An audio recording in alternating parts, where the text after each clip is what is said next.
بسم الله الرحمن الرحيم. السلام عليكم ورحمة الله وبركاته.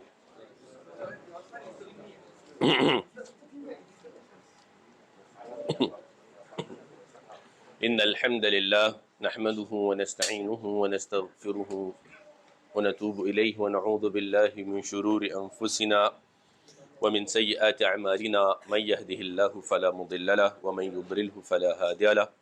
أشهد أن لا إله إلا الله وحده لا شريك له وأشهد أن محمدا عبده ورسوله.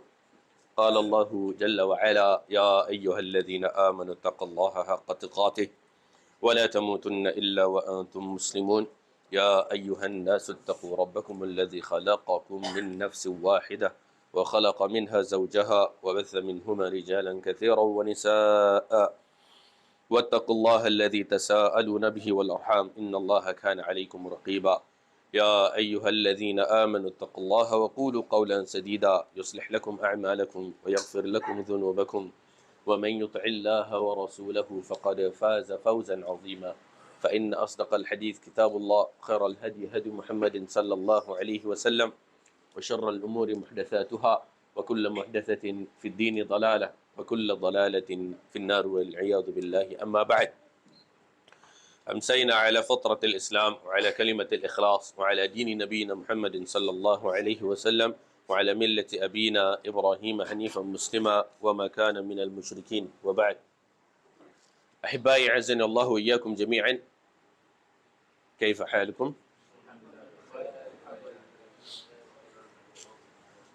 Syukur, Alhamdulillah, Alhamdulillah, Alhamdulillah, segala puja dan puji syukur senantiasa kita panjatkan kehadirat Allah Subhanahu wa Ta'ala yang telah mengurniakan kepada kita kenikmatan yang tidak terhingga banyaknya. Dan di antara kenikmatan yang paling wajib untuk sama-sama kita syukuri ialah nikmat menjadi seorang mukmin. Nikmat menjadi seorang mukmin, iaitu nikmat mendapatkan hidayah. Nah, kerana dengan hidayah inilah kita akhirnya memiliki arah tuju di dalam kehidupan kita. Hidup ini bukanlah hanya sekadar celik pagi hari, tidur malam hari, di mana celik di pagi hari cari duit, kemudian di malam hari tidur fikir tentang duit juga, sampailah kepada bangun besoknya bangun cari duit lagi. Kehidupan bukan hanya sekadar itu. Kerana kalau kehidupan hanya sekadar itu, maka kita jadi bagaikan apa? Bagaikan apa? Juthathun bil lail wa himarun bin nahar. Kalau hidup tu hanyalah untuk dunia, maka kita jadi juthathun fil lail wa himarun bin nahar. Iaitu malam bagaikan bangkai. Dia ada tidur je, tak ada fikir apa. Malam jadi bangkai. Sedangkan siang jadi keldai. Nah, siang hari jadi keldai. Pasal cari dunia je. Tapi kehidupan tu lebih daripada hanya sekadar malam jadi bangkai, siang jadi keldai, betul tak? Kerana apa? Dan itu semua tidaklah mungkin kecuali bila mana seorang mendapatkan hidayah. Dia tahu arah tuju hidup ni ada matlamat dalam kehidupan. Sesuatu yang dia cari, iaitu mencari dan menggapai keridhaan Allah Azza wa Jal untuk menggapai apa yang telah dijanjikan berupa kehidupan akhirat. Yang mana kehidupan akhirat tersebut motivate kita untuk menjadi baik di dunia. Untuk bagaimana kita jadi baik dan tidak jadi jahat. That's what motivate someone. Kehidupan akhirat. Kerana kita tahu ada seksi peradilan. Di mana kalau kita terselamat daripada mahkamah dunia, tapi kita tak selamat dari mahkamah akhirat. Jangan lupa, kalau kita terselamat daripada mahkamah dunia, kita ada mahkamah akhirat. That motivates a person untuk jadi baik and tidak jadi jahat. Kerana kalau tidak ada kehidupan akhirat, letaklah tak ada kehidupan akhirat, antum semua bukan orang yang beriman kepada hari kiamat. Contoh. Maka apa yang berlaku? Apa yang berlaku adalah seseorang ingin untuk meraih keuntungan yang paling banyak di dunia tanpa menitik beratkan halal haram. Tak kira cara betul ke tak betul. Pasal apa? Pasal hidup tu hanyalah dunia. tidak ada consequences. Jadi orang menipu, orang membunuh, orang mencuri, merompak. Pasal apa? Pasal yang dia tahu yang namanya hidup adalah kehidupan dunia saja. Tidak ada kebangkitan, tidak ada hisab, tidak ada peradilan dan persaksian, tidak ada consequences, tidak ada repercussions. Sedangkan bagi seorang mukmin yang tahu bahawasanya akan ada konsekuensi, akhirnya kita berusaha untuk menjadi orang yang baik-baik di dunia dan tidak jadi jahat. Pasal kita faham ada akibahnya. Ada akibah. It moves us, it motivates us untuk menjadi yang terbaik. Dan ini tidak mungkin kecuali untuk orang yang beriman sahaja. Iaitu orang yang beriman yang mendapatkan hidayah daripada Allah Azza wa Jalla. Nah. Dan juga di antara kenikmatan yang penting untuk sama-sama wajib untuk kita syukuri ialah nikmat kesihatan dan nikmat kelapangan. Nah. Iaitu nikmatan maghbunun fihi ma katsirun minan nas. Dua kenikmatan yang ramai orang terleka olehnya. Ramai orang alpa, ramai orang ambil sikap lewa. Dua kenikmatan ni. Iaitu as-sihhatu wal faragh. Sihat dan waktu lapang. Bila orang sihat, bila waktu lapang, orang tends to be complacent. Orang tends to take things for granted. Dia ambil sikap lewa, relax, chill, ya kan? Biasa kalau dah sempit, baru dia menggelacat. Biasa kalau dia dah tengah tak sihat, baru dia menggelacat. Bila masa dia sihat, dia lupa. Bila masa dia lapang, dia lupa. Bila dia sakit, baru dia nak ingat Allah. Dan masa dah terbaring, ya Allah, kalau aku sihat, aku akan solat 5 waktu kat masjid, ya Allah. Kan? Masa tu lah baru nak sadar. Dan masa ketika mana dia sempit, dalam keadaan susah, entah mungkin dia dekat tengah-tengah lautan, ada badai, ombak yang besar. Bot dia mungkin hampir sahaja nak terbalik. Masa tu, ya Allah, kalau aku sampai ke daratan, aku akan sembah Engkau, ya Allah. Pagi, petang, siang, malam, ya Allah. Selamatkanlah aku dari keadaan ni. Nah, maghbunun fihi ma katsirun minan nas. Dua kenikmatan yang manusia alpa, leka, lalai akannya, iaitu kesihatan dan kelapangan. Maka kita syukuri atas dua nikmat ni, di mana kita semua sihat, lantas kita dapat hadirkan diri, dan juga kita ada waktu lapang. Dan bukan hanya kita ada waktu lapang, Allah telah menggerakkan kita untuk nak ambil manfaat daripada waktu lapang kita ni. Pasal sekarang, kalau kat rumah mungkin kita tengok berita pukul 8 ke apa kan? Betul tak? Paling-paling tu je lah.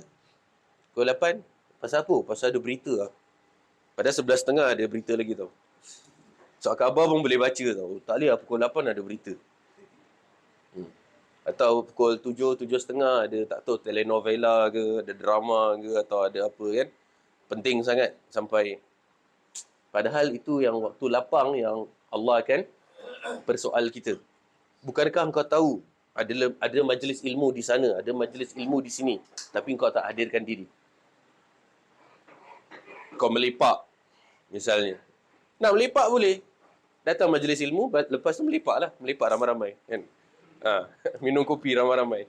Kira justifiable lah melepak tu kan. Daripada melepak misalnya 3 jam, 1 jam setengah tu, 2 jam majlis ilmu, lagi 1 jam melepak, silakan. At least justifiable lah.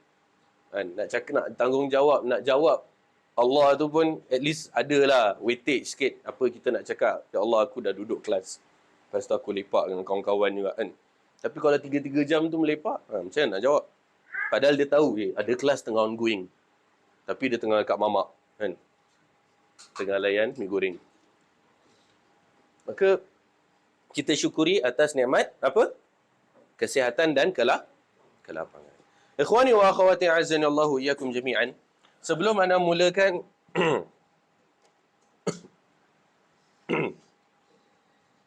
dan melanjutkan bacaan daripada kitab, ingin untuk ana kirakan membuat amendment.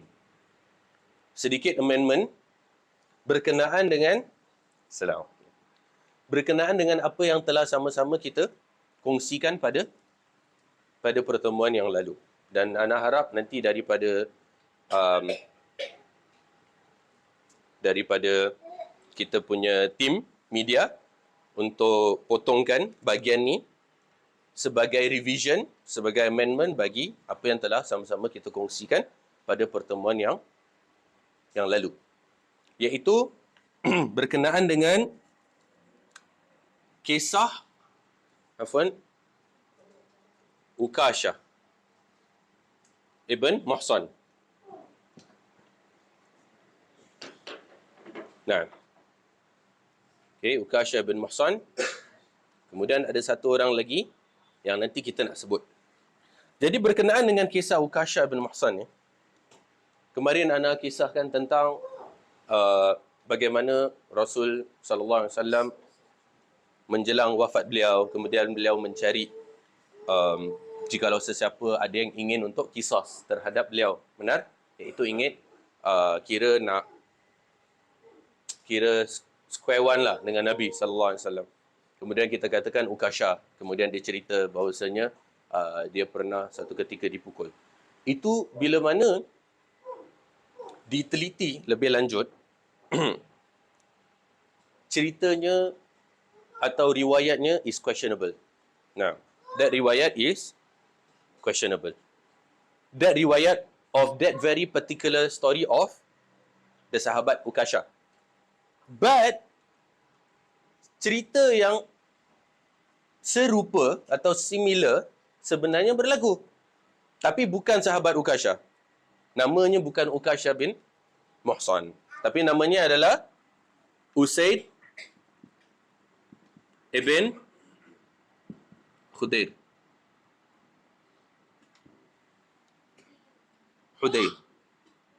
Usaid ibn Hudayr. Di mana Usaid ibn Hudayr ni, dia adalah merupakan seorang sahabi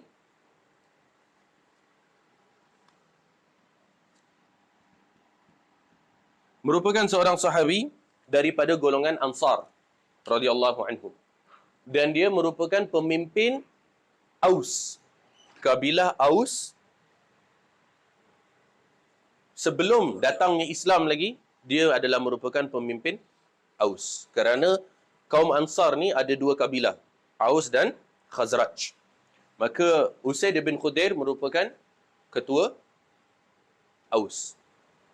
Daripada bapa dia lagi, Hudayr, dah pun merupakan seorang yang memiliki jawatan. Usaid bin Hudayr, beliau diberi julukan oleh orang-orang Ansar Al-Kamil. Al-Kamil nama panggilannya. Dia punya nickname Al-Kamil. Apa makna Al-Kamil? Seorang yang sempurna. Serba sempurna. Usaid ibn Hudayr. The beauty of Usaid ibn Hudayr ni, jikalau ada orang yang dia itu sempurna dalam satu sisi, maka biasanya dia kurang dari satu sisi yang lain. Contoh, nak bagi contoh. Ada orang, dia diberikan kelebihan fizik, tapi kurang dari segi akal fikiran. Ada orang diberikan kelebihan akal fikiran, tapi kurang dari segi fizik. Ada orang diberikan kelebihan dalam penanya, tapi kurang dalam, misalnya, dia punya kewiraan warrior in the battlefield. Ada orang warrior in the battlefield, tapi kurang dalam pena, penulisan. Maksudnya dalam ilmu lah. Lebih situ, kurang sini dan seterusnya. Biasanya macam tu. Biasanya. Namun Usaid ibn Hudair, beliau sempurna dalam semua sisi. Radhiyallahu anhu. Beliaulah yang cendekiawan dalam keilmuannya. Beliaulah yang memiliki fizik yang bagus. Beliaulah merupakan pewira di dalam peperangan. Beliaulah yang merupakan seorang yang pandai membaca dan menulis. Di mana pada ketika itu adalah sangat langka atau rare untuk orang pandai baca dan menulis. So everything yang possibly the all possible attributes yang mana ia akan menjadikan seseorang itu memiliki kehidupan dunia yang bagus, semua terkumpul pada Usaid bin Hudair radhiyallahu anhu. Seorang sahabat daripada kalangan Ansar, sehingga dia diberi julukan Al-Kamil tadi.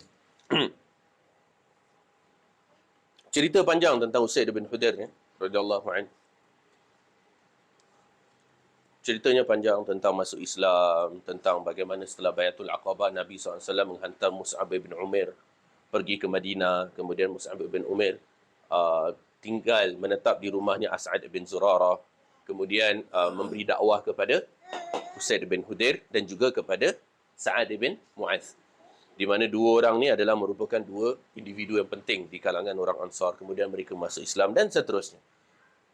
Apa yang nak dijadikan cerita adalah Usaid bin Hudair ni adalah seorang yang Masya Allah sangat dekat dengan Al-Quran. Sehingga malaikat datang mendengarkan lantunan bacaan Al-Quran. Dia punya baca Quran bukan sembarang baca. Dia bila mana membaca tu menghayati, benar-benar menghayati. Dan Allah Azza wa Jal, seperti mana dijelaskan oleh Nabi SAW, telah menugaskan dan mengkhususkan ada segolongan malaikat yang tugas mereka ialah untuk datang ke majlis ilmu dan mendengarkan seorang mukmin yang membaca Al-Quran dengan benar-benar keimanan. Kira macam sebagai contoh, dia malam buta, dia ambil wuduk, solat, kemudian dia duduk, dia istighfar, kemudian dia baca Quran, dan hanya dia dengan Allah je yang tahu, orang lain semua tak tahu. Kira macam betul-betul punya enjoy lah kan. Maka ada malaikat yang ditugaskan khusus untuk menghadiri majlis ilmu dan juga mendengarkan bacaan ayat suci Al-Quran. Maka diriwayatkan bahawasanya Usaid bin Hudair, beliau membaca sehingga kan malaikat datang berbondong-bondong, bersaf-saf sampai ke langit untuk mendengarkan ayat suci Al-Qurannya Usaid bin Hudair. Dan Nabi SAW menyebutkan bahawasanya kira mengisahkan tentang Usaid bin Hudair. Jadi pada suatu ketika Usaid bin Hudair ni dia tengah baca Quran dan di situ ada kudanya, kuda yang dia siapkan untuk peperangan, dan juga ada anak dia. Anak dia ni Yahya bin Usaid. Sebab tu Usaid bin Hudair ada gelaran Abu Yahya juga. Bapaknya Yahya. Jadi bila mana sedang membaca Al-Quran, kudanya melonjak kegirangan.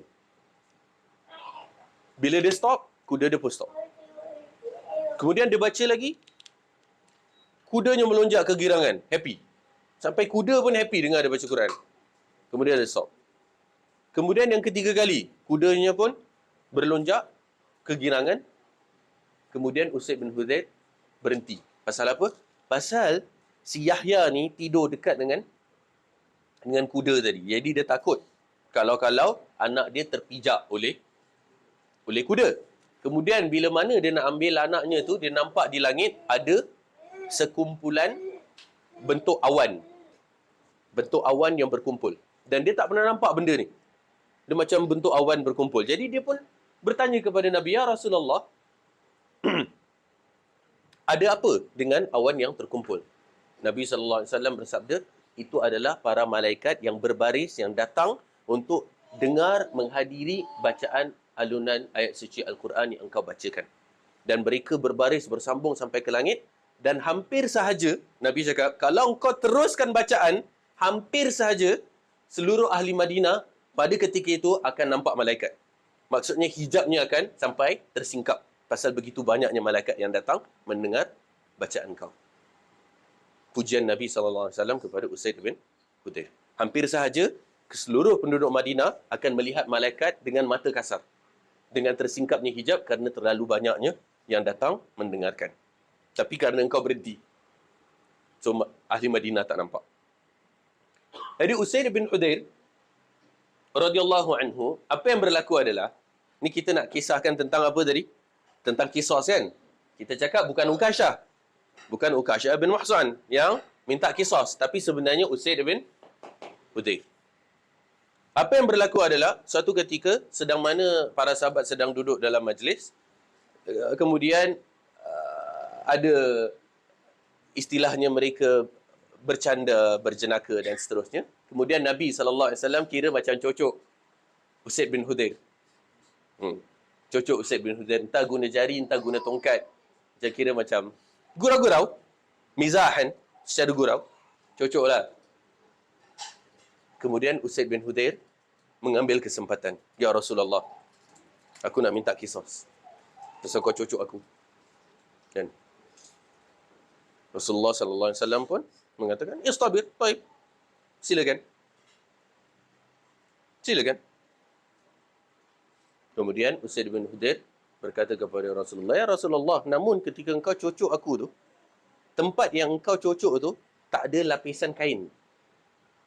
Di lambungku, di perutku, tidak ada lapisan kain masa ketika itu. Maka aku nak minta kisah yang sama. Maka Rasulullah SAW menyingkap pakaian beliau. Namun dengan seketika Usaid bin Hudayr, bukannya dia cocok Nabi SAW, tapi dia peluk dan cium badan Nabi SAW. Pasal dia nak al-basharah, iaitu bersentuhan kulit antara kulitnya dia dengan kulitnya Nabi SAW. Itu sebenarnya yang dia nak. Jadi bila Nabi kira jokingly cocok dia ambil kesempatan. Itu ada dalam muttafaqun alaihi, Bukhari Muslim. Kisah tentang Usaid bin Hudayr yang minta kisah dengan Nabi ketika mereka bercanda, kemudian Nabi menyingkap. Itu ada. Kisahnya Usaid bin Hudayr radhiyallahu anhu. Sedangkan kisahnya Ukashah bin Muhsan yang ana kisahkan kemarin, itu ada memang di dalam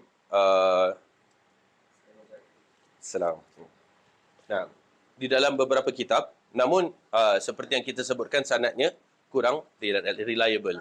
Yang ada tentang Ukashah bin Muhsan adalah yang lebih tepat kisahnya ialah ketika Nabi SAW menyebutkan bahawasanya beliau diperlihatkan, beliau menyebutkan bahawasanya nanti pada hari kiamat kelak, ni hadis daripada Ibnu Abbas radhiyallahu anhuma. Tadi anda baca, anda tengok hadis daripada Ibnu Abbas radhiyallahu anhuma di dalam Abu Daud dan disahihkan oleh Syekh Al-Albani. Hadis yang anda bawa tu share ni. Diriwayatkan bahawa Rasulullah sallallahu alaihi wasallam menyebutkan nanti pada hari kiamat akan datang para nabi dengan umat mereka, di mana ada nabi yang umatnya hanya 10 orang, yang 5 orang, yang 5 orang, yang 1 orang, ada yang tak ada, dia seorang. Nabi tak ada umat. Ada. Seorang. Nabi tu tak ada pengikut langsung. Sebab tu antum kalau berdakwah, kemudian tak ada orang yang istilahnya terima dakwah tu, jangan risau, jangan sedih. Pasal keberhasilan dakwah itu bukan adalah dengan ramainya pengikut.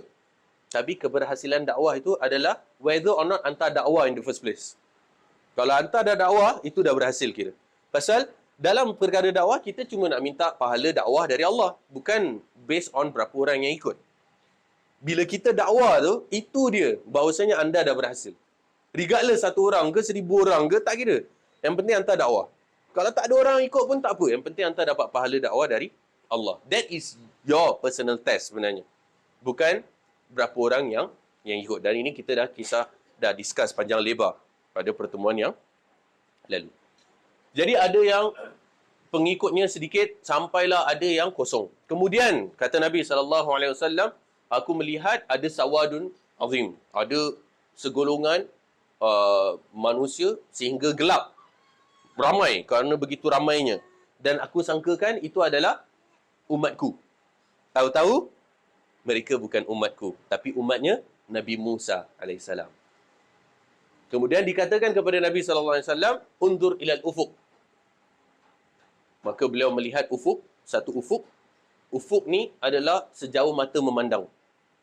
So beliau lihat satu ufuk, satu sisi, dan beliau melihat sawadun azim. Segolongan yang begitu besar, gelap. Kemudian dikatakan kepada beliau, lihatlah kepada ufuk yang satu lagi. Dilihat kepada satu ufuk lagi. Sawadun azim. Another segolongan besar. Kira covers the whole ufuk. Dari satu ufuk sampai ke satu ufuk. Jadi sejauh mata memandang dari timur sampai ke barat. From far east to the far west. Sejauh mata memandang, sawadun azim. Manusia ramai, gelap. Kerana begitu ramai sekali. Maka, dikatakan itulah umat engkau, wahai Muhammad. Nah, sallallahu alaihi wasallam. Dan, kemudian disebutkan, dan di dalam mereka terdapat sab'una alf yadkhuluna al-jannata bighairi hisabin wala azab. Dan di dalam golongan yang ramai tadi, dari satu ufuk sampai satu ufuk, umat engkau, terdapat 70,000 manusia yang mereka akan masuk syurga bighairi hisabin wala azab. Tanpa ada perhitungan, tanpa ada azab. Shortcut, straight. Tak payah hisab. Tak payah mahsyar. Tak payah azab, torment. Straight masuk syurga. Green light. Jadi, kemudian Nabi SAW masuk ke rumah beliau. Rupanya, para sahabat dekat luar ni, mereka duk berdiskus. Mereka duk berdiskus. Agak-agak siapa yang 70,000 tu Kan? Pasal Nabi belum sebut. Nabi dah cakap, dalam yang umat tadi ada 70,000 yang masuk syurga tanpa hisab dan azab. Tanpa perhitungan dan tanpa azab. Kemudian Nabi masuk rumah. Sahabat kat luar discuss. Agak-agak siapa Kan? Kemudian ada yang cakap, jangan-jangan alladzina sahibur rasul. Mereka yang merupakan sahabat-sahabat Nabi agaknya. The companions yang menemani Nabi. Ada sebagian sahabat lain yang cakap, jangan-jangan mereka wulidu fil Islam walam yusyriku billahi syai'an. Mereka ni adalah orang-orang yang mereka dilahirkan dalam keadaan Muslim dan tak pernah melakukan syirik kepada Allah. Jangan-jangan diorang ni. Pasal, kalau talking about sahabat, radhiyallahu anhum ajma'in, talking about the sahabat, kan mereka sebelum tu ada zaman jahiliah, zaman gelap. Kan? Zaman kongsi gelap dulu. Nah, kemudian kemudian masuk Islam, kan? Jadi diorang cakap, jangan-jangan mereka adalah orang-orang yang mereka memang lahir dah dalam keadaan Muslim dan tak pernah syirik kepada Allah. Ini macam-macam pendapat. Ada yang cakap tu, ada yang cakap ni, ada yang cakap tu, ada yang cakap ni. Sampailah Nabi SAW keluar daripada rumah beliau, SAW, kemudian bertanya, apa yang kalian sedang perbualkan? Mana sahabat cakap, kita tengah discuss pasal benda ni lah, fa'akhbaruhu. Mereka pun kabarkan kepada Nabi, kita tengah agak-agak lah, siapa yang termasuk dalam 70,000 tadi. Kan? Kemudian Nabi SAW menjelaskan. Rasul menjelaskan, mereka ni adalah orang-orang yang telah memenuhi empat syarat. Yang pertama, humul ladzina la yastarqun.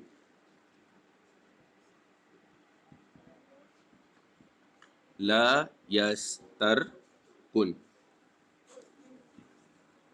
Wala yatatayyarun. Wala yakun.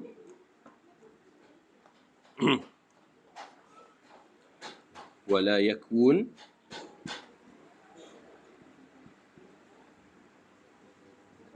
Wala yatatayyarun.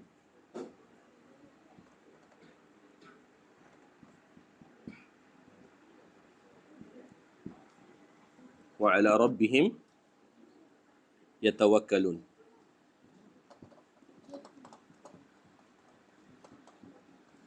Iaitu, mereka ni adalah orang yang memenuhi empat syarat. Pertama, La yastarqun. Tidak minta di ruqyah. Kedua, wala yakwun.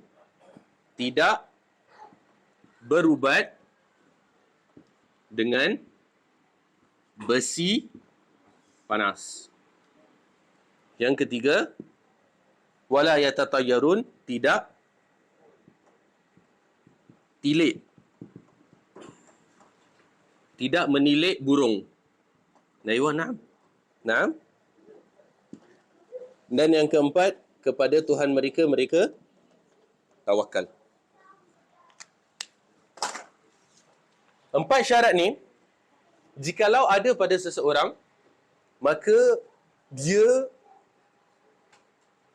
ada high chance boleh termasuk dalam 70,000 golongan tadi. 70,000 individu yang ada kemungkinan masuk syurga tanpa hisab dan tanpa azab, tanpa perhitungan dan tanpa torment. Iaitu yang pertama, la yastarqun. Mereka tidak minta diruqyah. Nah. So either dia ruqyah diri dia sendiri, atau ada orang yang volunteer nak ruqyah dia, itu tak ada masalah. Tapi bukan dia yang minta. Kalau dia ruqyah diri dia sendiri, atau ada yang meruqyah dia tanpa dia minta, maka dia masih kira fit. Nah. Yang kedua, wala yakun, iaitu tidak berubat dengan besi panas. Iaitu bila mana ada luka, misalnya dalam peperangan ke, atau ada luka injury kat dapur ke dan seterusnya, cara mengubati yang paling power ialah sebenarnya panaskan besi, kemudian melekatkan. Pasal apa? Darah terus stop. Dia akan tutup, cover, and darah akan stop. Itu cara yang paling orang Indonesia sebut, yang paling ampuh, yang paling bagus untuk mengubati kalau ada luka. Yang ketiga, wala yatatayyarun. Mereka tidak tilik burung. Maksudnya mereka tak keluar rumah, kemudian, oh bila keluar rumah ada burung gagak. Kalau ada burung gagak ni, oh berarti kita cancel kita punya trip ni. Pasal kalau ada burung gagak bila keluar rumah, nanti trip kita ada musibah. Atau misalnya dia cakap, bila aku keluar rumah, aku nak tengok burung puyuh ni atau burung merpati ni, dia terbang ke arah mana. Kalau dia terbang ke arah kanan, berarti aku akan proceed. Kalau dia terbang ke arah kiri, aku tak proceed. So dia tunggu, dia tengok, oh burung tu terbang ke arah kiri. Oh berarti aku cancel aku punya trip misalnya. Jadi mereka menilik dengan melihat burung, yatatayyarun namanya. Wa ala rabbihim yatawakkalun. Dan kepada Tuhan mereka, mereka bertawakal. Dan keempat-empat ini semuanya adalah unsurnya apa? Unsurnya ialah unsur tawakal. Unsurnya unsur tawakal. Bila kita cakap la yastarqun, tak minta ruqyah, pasal apa? Pasal dia sabar dengan apa yang telah Allah letakkan atas dia, maka dia tawakal sepenuhnya kepada Allah. Yang kedua, la yakun, dia tidak berubah dengan besi panas. Dia cakap, oh ini adalah apa yang Allah nak bagi kepada dia, dia akan sabar dengan ujian yang dia hadapi. Dan dia tidak akan tergesa-gesa untuk cepat-cepat nak baikkan. Pasal apa? Pasal tawakal kepada Allah. Berserah diri pada Allah. Yang ketiga, iaitu la yatatayyarun, tidak menilik burung. Pasal apa? Pasal dia tawakal kepada Allah sepenuhnya. Aku keluar, kalau memang Allah tentukan perjalanan ini baik, baiklah. Kalau tak baik, tak baiklah. Aku serahkan sepenuhnya kepada Allah. Tawakal. Aku dah usaha yang sebaiknya. Aku dah persiapkan bekalan dengan sebaiknya. Apa yang nak jadi, jadilah. Nah, okay? Dia tawakal fully kepada Allah. So, in the end, akhirnya unsur semua ini, keempat-empat ni adalah tentang tawakal kepada Allah Azza wa Jalla. Jadi Nabi sebut 4 syarat ni. Bila habis je Nabi sebut, Ukasha pun, ya Rasulullah, ud'uni an yaj'alani minhum. Ud'ullaha yaj'alani minhum. Ya Rasulullah, engkau mintalah pada Allah agar menjadikan aku termasuk dalam golongan ini. Katanya Ukasha kepada Nabi SAW. Kemudian Rasul SAW bersabda, anta minhum. Engkau termasuk dalam mereka. Nah, kau termasuk di dalam mereka. Jadi Ukasha dah dapat green light masuk syurga tanpa hisab, tanpa azab. Tanpa perhitungan, tanpa azab. Kemudian satu sahabat lagi, ya Rasulullah, ud'uli an aj'ala minhum, an akuna minhum, ya Rasulullah, doakan agar aku pun menjadi termasuk dalam golongan yang 70,000 tadi. Di sinilah yang Rasulullah sebut sabaqaka biha Ukasha. Ukasha telah mendahului engkau. Nah. Jadi di sini sekarang kita ada dua hadis yang sama-sama kita kongsikan. Cerita tentang kisos ada, tapi Usaid bin Hudayr bukan Ukasha bin Muhsan. Tentang kisah Ukasha, tentang sabaqaka biha Ukasha, Ukasha telah mendahului engkau pun ada. Tapi hadisnya ialah redaksinya, orang cakap versionnya is the version of tentang 70,000 yang masuk syurga tanpa hisab dan azab, bukan pasal Ukasha nak kisos Nabi sallallahu alaihi wasallam. So ana harap apa yang dapat anda kongsikan jelas sebagai bentuk revised amendment kepada apa yang telah sama-sama kita kongsikan pada pertemuan yang lalu pada minggu lepas. Wallahu a'lam.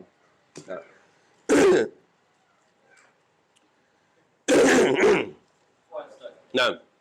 Puan nombor 2 dah berbuat dengan besi panas. Bolehkah itu dikiaskan dengan stitch zaman sekarang? Kias.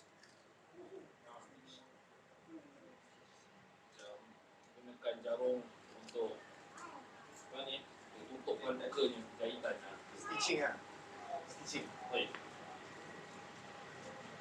Apakah stitching memberi efek yang sama seperti mana besi panas?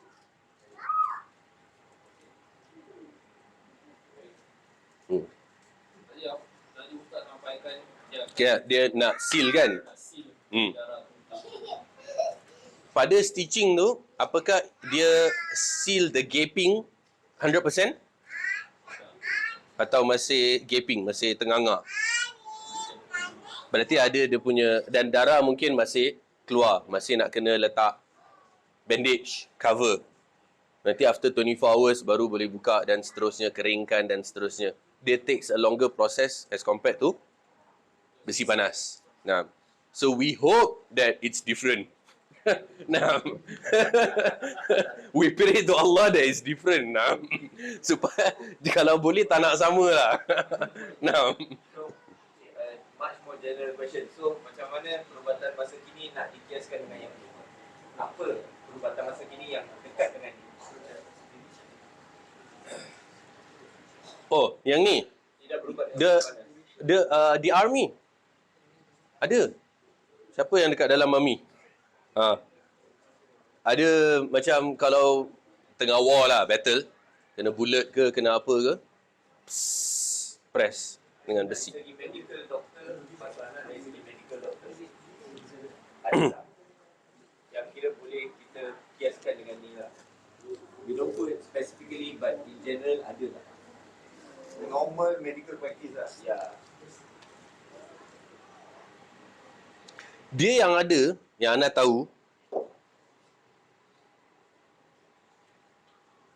sebahagian orang yang mereka mengambil jalan pintas, shortcut. Ini Ana pernah encounter dekat Indonesia lah. Diorang nak hilangkan tattoo. So, diorang nak hilangkan tattoo pasal laser tu mahal kan. Diorang pakai setrika. Jadi, setrika tu, dia punya V dia tu kan, ujung dia tu, ada dekat tattoo tu. Kira macam dia cacatkan kulit dia sampai hilang tattoo tu. So itu So laser doesn't fall in the same category lah. InsyaAllah tak. Nana tak tahu. Wallahu a'lam. Ini pasal ni benda akidah. So kalau nak keyakinan, mungkin kita sama-sama cari. Apakah misalnya berubat dengan laser boleh fall, dikiaskan sama dengan yakun ni. Pasal ni orang masuk syurga tanpa hisap dan azab punya benda. So tak boleh main-main lah kira.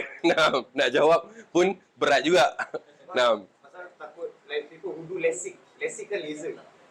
So takut can dikiaskan. Tapi dia adalah untuk tujuannya heal an injury atau bukan? cut and then to heal back. Basic. So wallahu alam. Ini semua perlu kepada pembahasan medical untuk tengok apakah betul-betul kias atau tidak. Nah,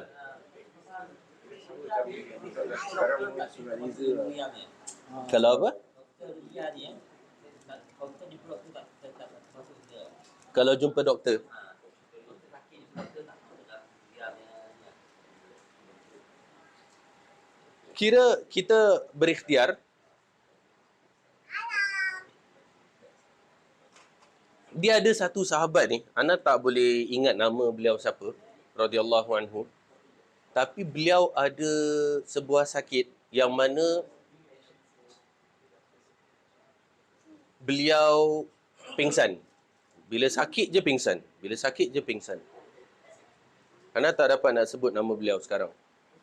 Jadi apa yang berlaku adalah beliau sabar dengan penyakit tu.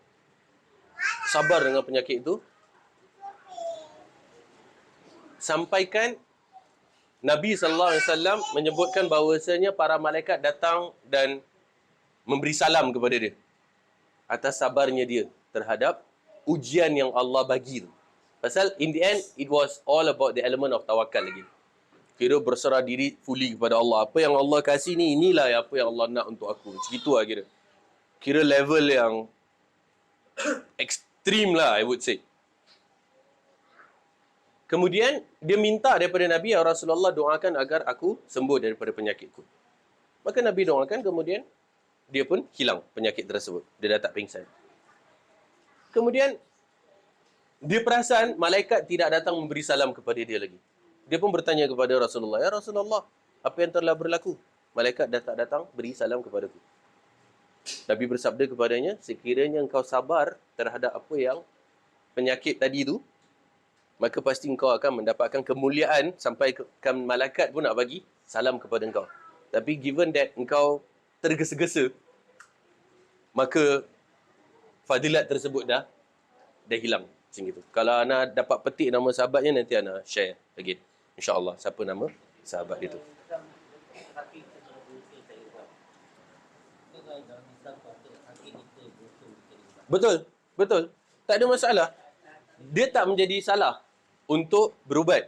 Pasal benda ni ialah fadilat. Virtue. Bukan benda wajib ke tak wajib. Kalau benda yang kira yastarkun dengan yakun, ni dua boleh. Yang ni dua boleh. Yang ni, satu ni langsung tak boleh.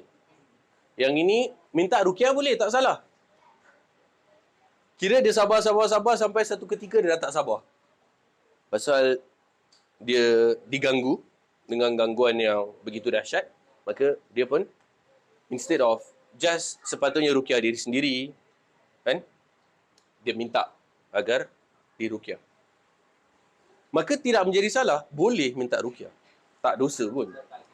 Cuma tak masuk dalam fadilat tu je. Maksudnya, bila orang yang ni, kira orang yang betul yang sabar. Kira dia sabar tahap, ada apa, tahap gaban orang cakap. Tahap dahsyat. Nah. Kita punya skeptikal selalu ruqyah ni difahami berkenaan dengan jin, alam lain. Jadi, sakit doktor itu termasuk kira ruqyah tak masuk? Pasal konsep kita ruqyah adalah yang berkenaan dengan gangguan halus, malu-halus, jin ni semua. So when it comes to ruqyah, tak ada orang batuk pergi ruqyah. So that's another, Ada, Ana pernah duduk discuss dengan seorang ahli ruqyah, yang syar'i, di mana beliau mengatakan ada sebahagian daripada perkara-perkara yang ada pada kita, itu adalah akibah daripada adanya jin itu. Sebagai contoh, ada orang dia marah-marah. Kan? Hot temper. Dia panas. Tak boleh, kena sikit je dia panas. Nah, ada orang misalnya makan, dia tak boleh kawal makan dia, pemakanan dia. Dia glojo, di dalam pemakanannya. Ada orang, apa yang beliau sebut ni Ana nukilkan apa yang beliau sebut. Di antara tanda-tanda dia bila tidur, gigi dia gitu.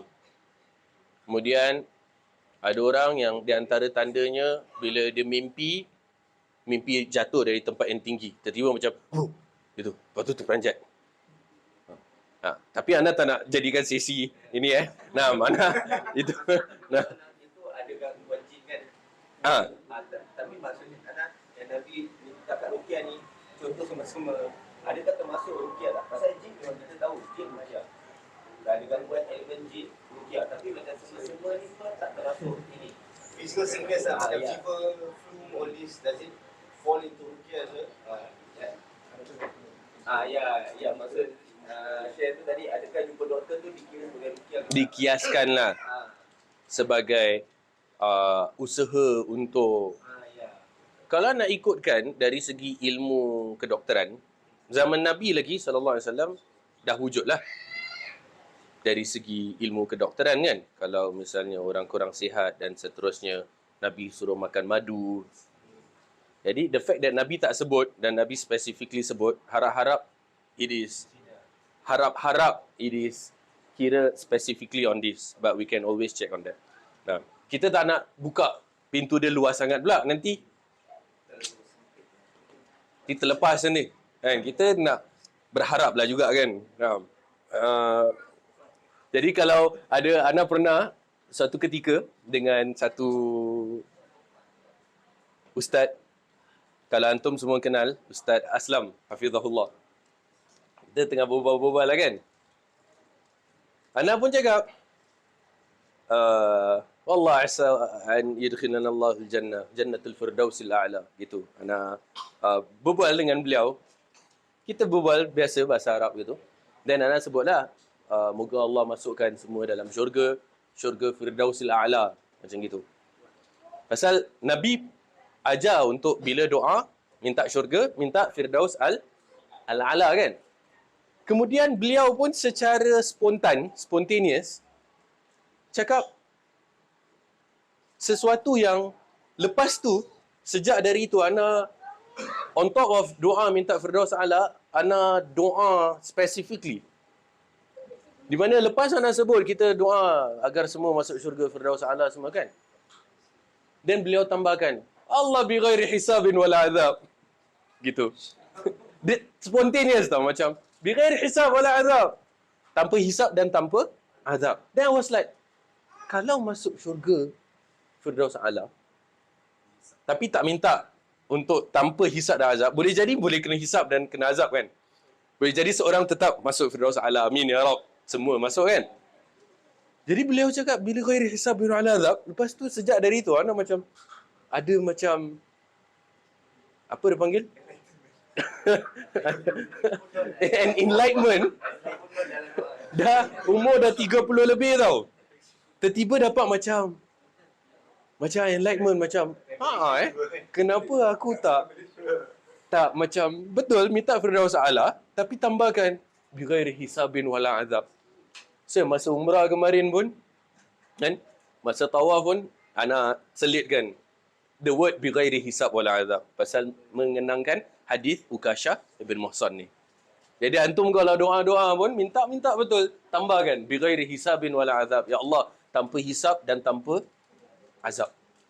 Selitkan. Nah, selitkan, minta kan?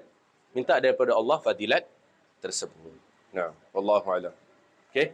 Kita baca sedikit dari kitab. Nah, kita ambil keberkatan ilmu waktu yang ada untuk sama baca sedikit. Mungkin sampai sebelum, okay, let's just finish this paragraph. Fasal yang ke-17, mencintai para sahabat, menghargai imam muslimin dan mentaati pemimpin. Nah, qala Syekh Abu Bakar Al-Jazairi rahimahullahu taala, seorang muslim beriman terhadap kewajiban mencintai para sahabat Rasulullah sallallahu alaihi wasallam dan keluarganya, iaitu Ahlul Bait, beserta yang lainnya. beserta keutamaan mereka dibandingkan dengan kaum muslimin yang lainnya, iaitu mereka ada keutamaan yang lebih. Para sahabat beza di dalam keutamaan dan ketinggian derajat berdasarkan siapa yang lebih dahulu masuk Islam. Para sahabat yang paling utama adalah Khulafaur Rasyidin, iaitu Abu Bakar, Umar, Uthman, Ali radhiyallahu anhum ajma'in. Kemudian 10 sahabat yang mendapat kabar gembira masuk syurga. Siapa mereka kemarin yang kita dah sebut? 4 Khulafaur Rasyidin, kemudian Talha ibn Ubaidillah, Az-Zubair bin Awam, Sa'ad bin Abi Waqqas, Sa'ad bin Mu'adh, Abu Ubaidah Amir bin Jarrah dan Abdurrahman ibn Auf. Naam, 10 sahabat. Mereka adalah 4 orang dari Khulafaur Rasyidin, kemudian Talha bin Ubaidillah, Zubair bin Awam, Sa'ad bin Abi Waqqas, Sa'id bin Zaid, Abu Ubaidah Amir bin Jarrah dan Abdurrahman ibn Auf. Kemudian yang ketiga diikuti oleh para sahabat yang ikut dalam perang Badr. Selain itu, sahabat yang mendapat kabar gembira dengan syurga selain para sahabat yang 10, seperti Fatimah Zahra, kemudian kedua anaknya Hasan dan Hussein, kemudian Thabit ibn Ais, kemudian Bilal ibn Rabah dan yang lainnya. Kemudian para sahabat yang ikut dalam Bai'atul Ridwan. Kita kemarin dah cerita tentang Bai'atul Ridwan, iaitu yang berlaku di perjanjian Hudaibiyah. Jumlah mereka sebanyak 1,400 sahabat, kecuali satu, yang munafik satu tu. Allah redha kepada mereka semua.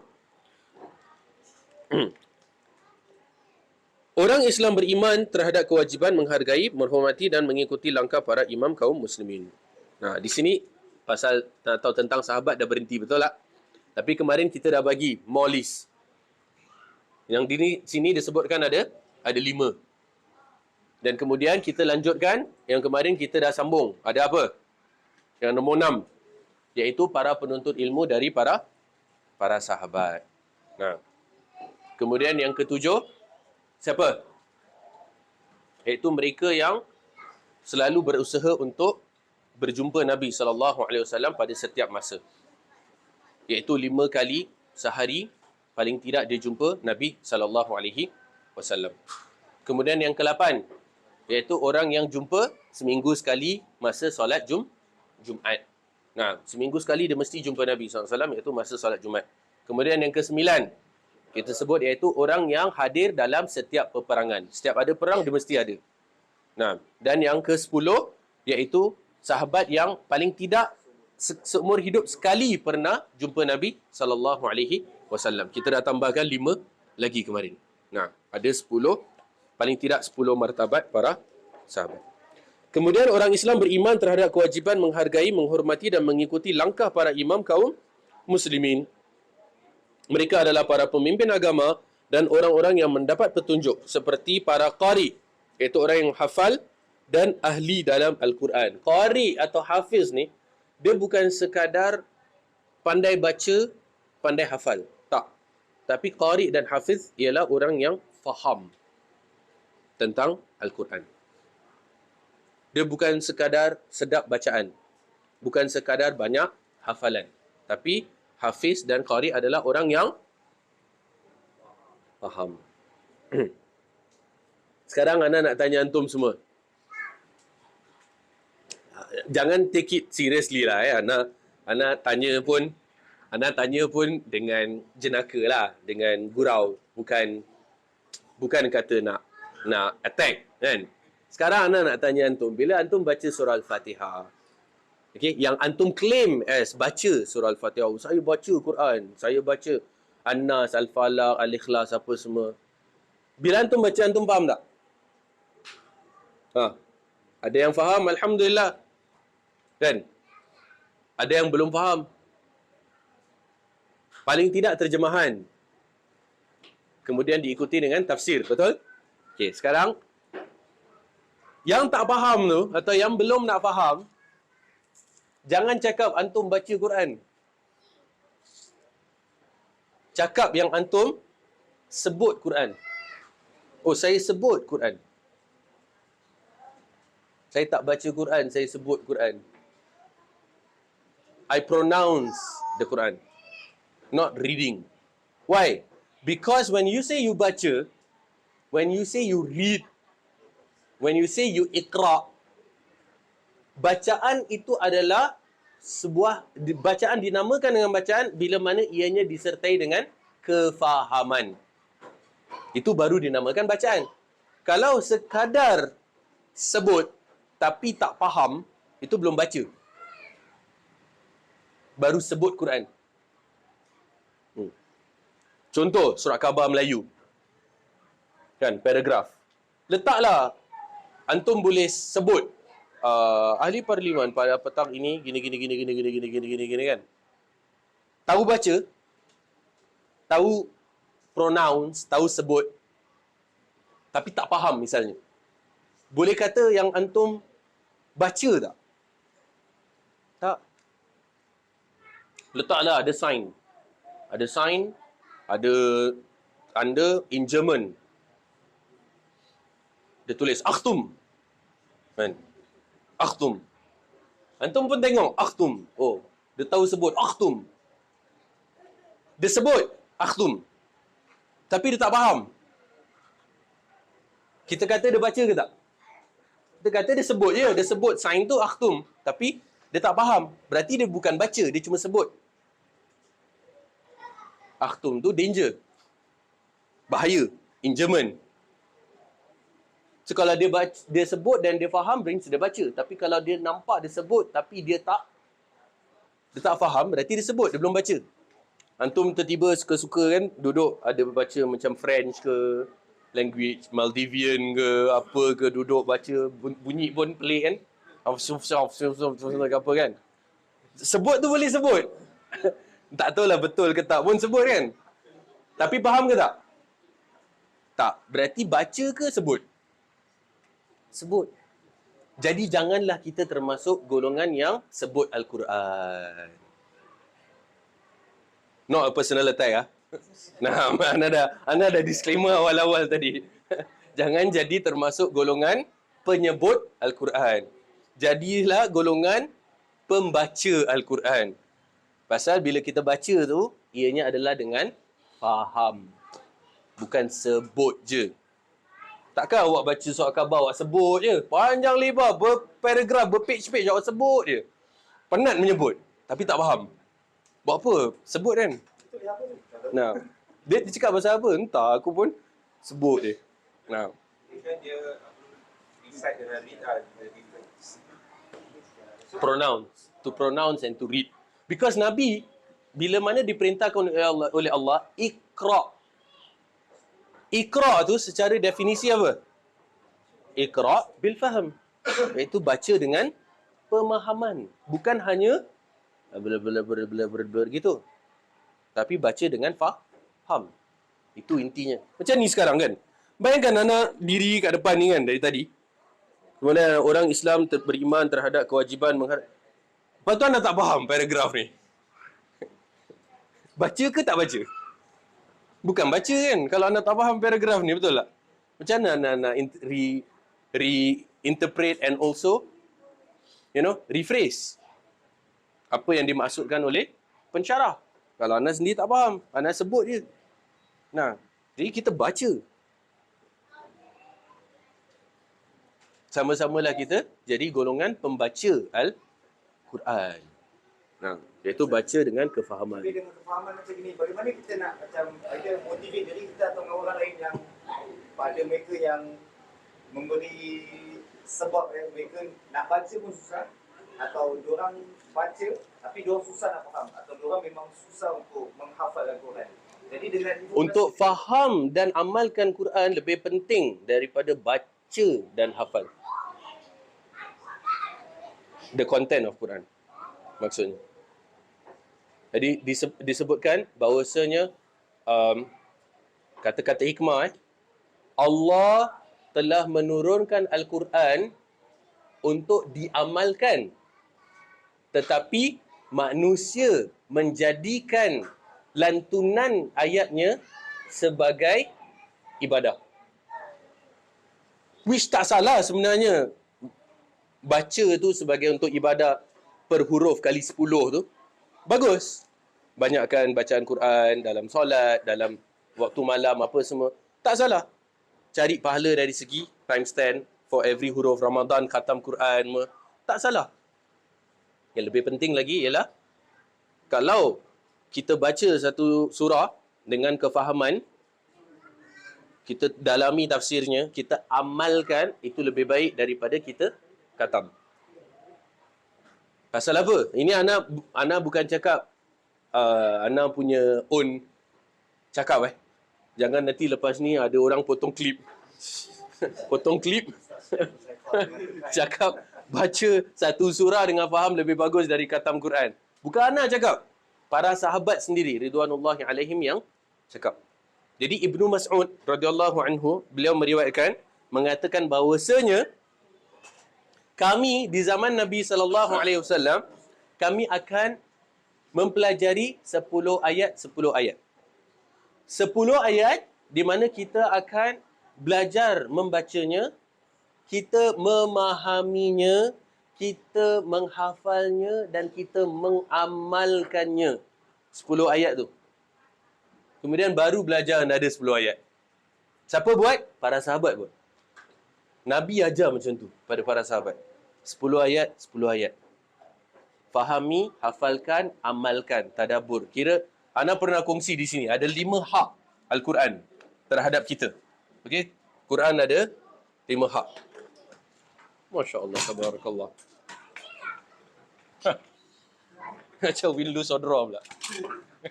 Nah. Satu, ialah baca. Betul lah. Maksudnya tilawah. Nampak? Tilawah ni dia bukan qiraah. Kan? Lain kan? Tilawah lah. Kita letak tilawah.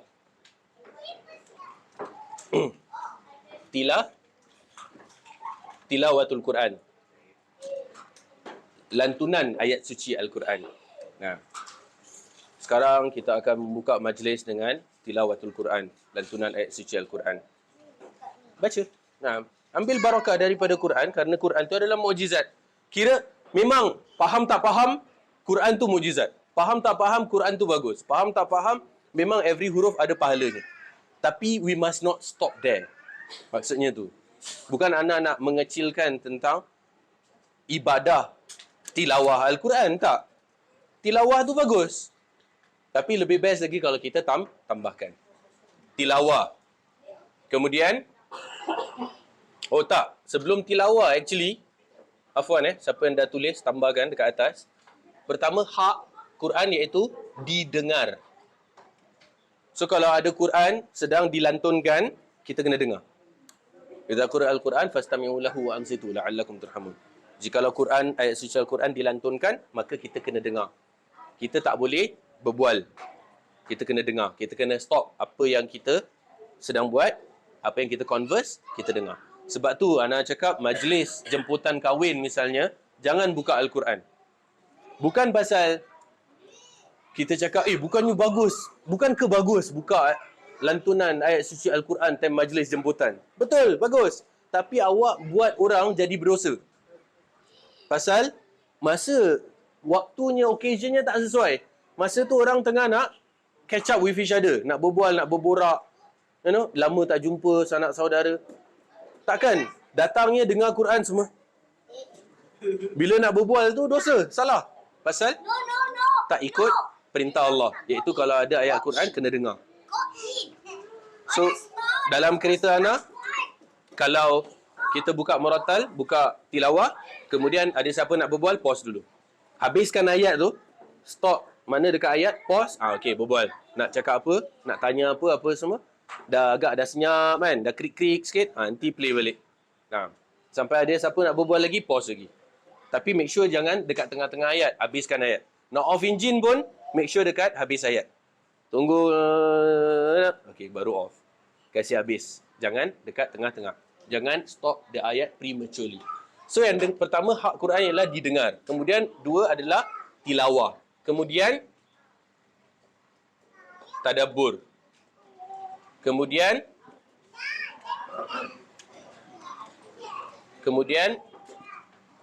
amalkan. Kemudian hafal. Ini adalah 5 hak Al-Quran yang mana Quran memiliki hak ke atas kita untuk kita penuhi 5 benda ni. Kalau ada ayat suci, nak kena dengar. Dan pahala dari segi tilawah, which is very good. Kemudian kita tadabbur. Maksud tadabbur sini ialah faham. Okay? Maksud tadabbur di sini ialah fahami Al-Quran. Kemudian yang keempat ialah kita amalkan Al-Quran tu. Macam yang sahabat sebut, 10 ayat, 10 ayat. Kemudian kita hafalkan. Jadi mereka buat gitu, 10 ayat. Mereka dengar daripada Nabi SAW. Kemudian mereka baca. Perbetulkan bacaan kalau ada salah. Kerana Quran ni, selain bacaan bahasa Arab, dia ada tajwid dia. Nak kena betul. Gunnah dia, mad dia, semua dia. Kemudian, faham. Mereka make sure mereka faham dulu. Kalau ada apa-apa soalan, mereka tanya Nabi SAW. Kemudian, amalkan dan mereka hafalkan. 5 benda ni. Baru mereka move on, pergi ke 10 ayat yang berikut. Tapi kalau kita, innana qaumun musta'jilun. Sesungguhnya kita adalah kaum yang tergesa-gesa. Nak cepat habis. Tak sabar. Kita nak semua benda instant. Nak cepat. Kita kurang sabar untuk nak duduk, nak baca terjemah, nak baca tafsir. Kan? Kurang sabar. Maka kita penuhi. Sebab tu, kata hikmah tadi apa? Sungguhnya Allah menurunkan Al-Quran untuk diamalkan. Tetapi manusia mengambil bacaannya sebagai ibadah. Which memang betul bacaan tu ibadah. Tapi jangan full stop. Koma. Masalahnya manusia jadikan amalan baca Quran sebagai ibadah and then full stop. So dia tugasnya adalah khatam, dia khatam. Betul, bagus. Tapi dia stop kat situ je, sayangnya. Siapa yang go the next level, fahami, amalkan, maka itu yang sebaiknya. Itu yang diminta daripada kita dari Allah. Bila Allah cakap kepada Nabi, Iqra, baca dan faham. Nah, itulah yang merupakan benda yang paling penting. Kalau kita hafal, alhamdulillah, itu adalah merupakan fadilat. It's a virtue. Sebuah fadilat. Sebuah kelebihan. Keutamaan. Tapi bukan menjadi kayu ukur orang masuk syurga ke tak masuk syurga misalnya. Tak. Bukan kayu ukur. Pasal kalau kita kata orang tak hafal Quran berarti tak masuk syurga, habis. Susah kalau kita nak cakap macam tu. Kan? Susah. Berat tu. Statement yang berat kalau kita nak cakap macam tu. Kayu ukurnya, the benchmark is tak hafal berarti tak masuk syurga. Yang penting ialah faham dan amal. Tadabbur. Itu sangat penting. Jadi mereka adalah para qari, para fuqaha, ahli fikih, para muhaddisin, ahli hadis, para mufassirin, ahli tafsir, daripada kalangan tabi'in, tabi'ut tabi'in dan semua orang yang mengikuti mereka.